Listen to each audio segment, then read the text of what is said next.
So let's have proving triangle congruence. Okay. So when we say triangle congruence, or from the word congruence, okay, these two triangles are equal, or congruence means equal and the same.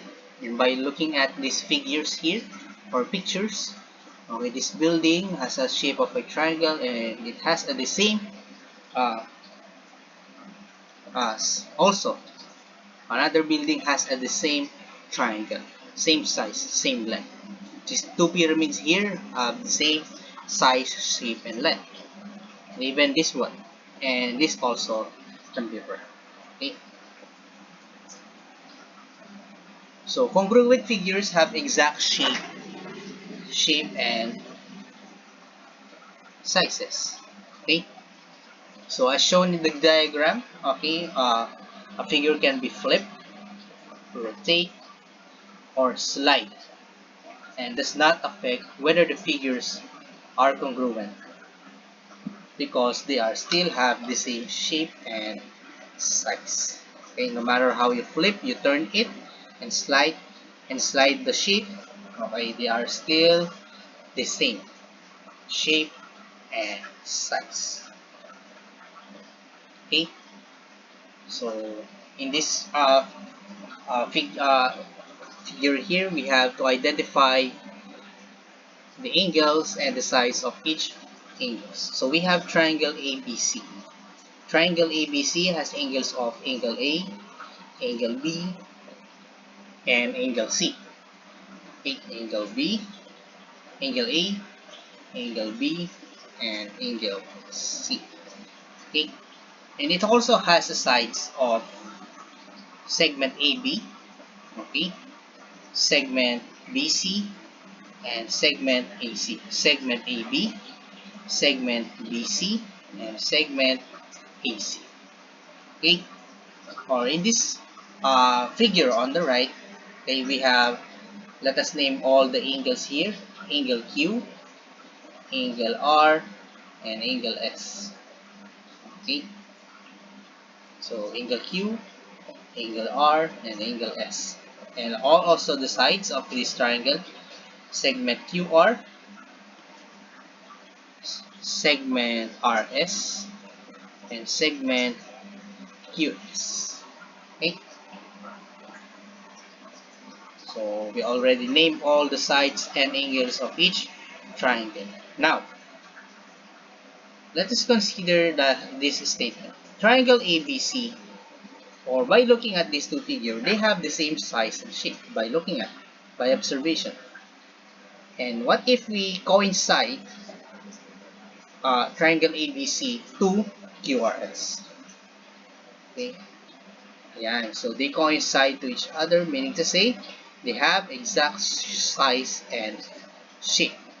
And all the corresponding angles and sides are also fit, or they are fit exactly the angles of the other triangle, okay, and sides also.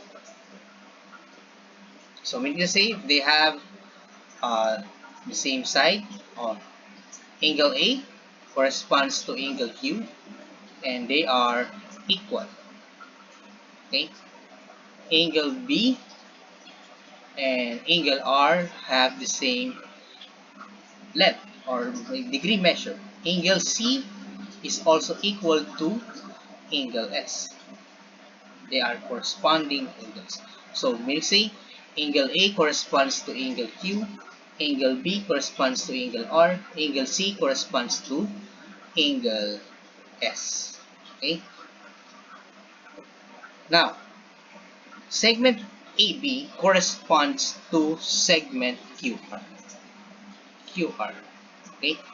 Segment BC corresponds to segment RS. And segment AC corresponds to segment okay, segment QS. Okay.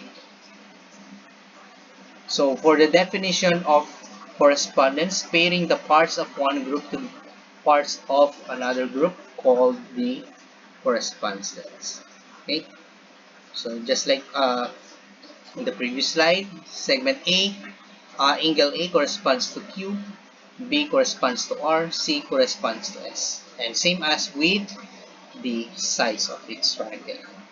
Okay, so meaning to say triangle ABC corresponds to triangle QRS. So let us now define the definition of congruent triangles. Two triangles are congruent, okay, if and only if, okay, if the corresponding sides of the corresponding angles are congruent. Okay, so this is the condition under the congruent triangles. Two triangles are congruent, then you need to remember that the corresponding sides and the corresponding angles are congruent. Or, for shortcut, okay, so shortcut term is Cpctc. Or when you say the corresponding parts of congruent triangles are congruent. Okay, meaning say triangle ABC, if corresponds to triangle QRS, and they have the same shape, and you've already proven that they have the same shape and size, therefore they are congruent by the corresponding parts of congruent triangles are congruent. Okay, so let us answer this example. Given that the two triangles below are congruent, list the pairs of congruent angles and congruent sides and then name the congruent triangle. Okay, so by looking at here the lines, these curved lines, here we say they are congruent. Okay, angle A and angle O are corresponding angles, meaning say they are congruent. So angle A and angle O are corresponding angles and they are congruent. If you see this symbol here, curve, means say they are congruent. Then the second angle here is this one, two arc. Okay, angle S and angle S are congruent. Okay, and angle P, the third angle, angle P and angle N are congruent. Next, how about the sides? Segment PS is congruent to segment NS. Okay, or this one. Segment PS congruent to NS. Next, segment AS is congruent to OS.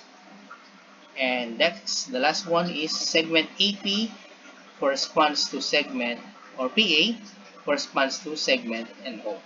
Okay, let us name this triangle. Okay, this is how we name a triangle. Triangle ASP, or from here, from this point, ASP. Triangle ASP is congruent to triangle OSN. Okay, this is triangle ASP.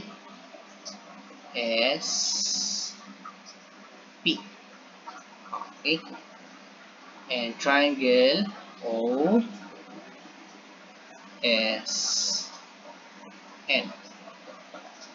Okay, look at the manner of how we name these two triangles. Okay, and also we can name this one as triangle PAS. Okay, and that is congruent to, or if we start here, then you need to start here also. NOS, or triangle NOS. And also you can name also this one as triangle APS. From here, then second one, and then the third one, APS. So let's start here, O and S. Triangle O and S. So that's how we name these triangles. Okay?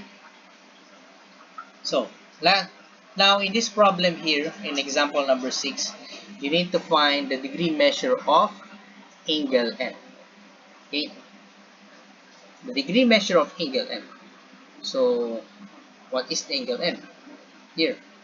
By looking at this angle here, okay, these two triangles here are congruent.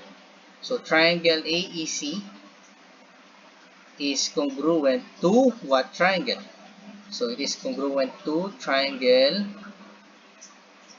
AEC, so IGN.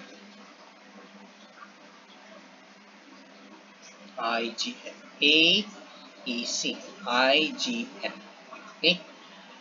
So these two triangles are congruent, so we need to find the degree measure of angle N.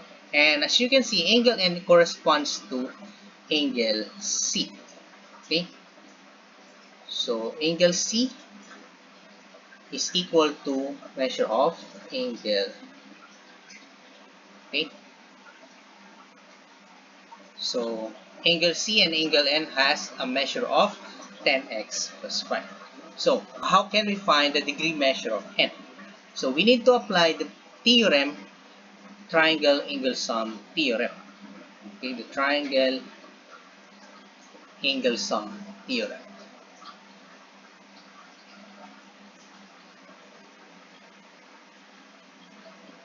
So the triangle angle sum theorem tells us that if we add the measure of angle A, E, and C, and that is equal to 180 degrees. Okay, measure of angle A plus measure of angle E.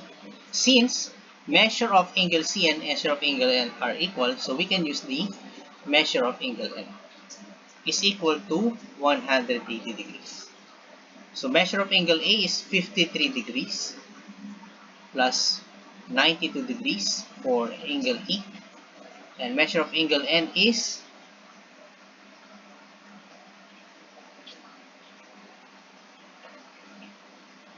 10x plus 5, and that is equal to 180 degrees. So 53 plus 92, that is 145 degrees, plus, oh wait, 145 degrees plus, so 53 plus 92, we have 145 degrees plus 5, and that is equal to 150, plus 10x is equal to 180 degrees. So bring down 10x is equal to 180 degrees. So by the subtraction property, it will become minus 150 degrees. From here, positive, then it will become negative. So 10x is equal to 130, 180 minus 150, that is 30 degrees. Divide both sides by 10, then you will get x is equal to 3. So our value of x is 3. Now, we're not done yet. You need to find the degree measure of angle N. So measure of angle N is equal to 10x plus 5. So it's equal to 10 times 3 plus 5, and then you will get 35 degrees. Then the degree measure of angle N is 35 degrees.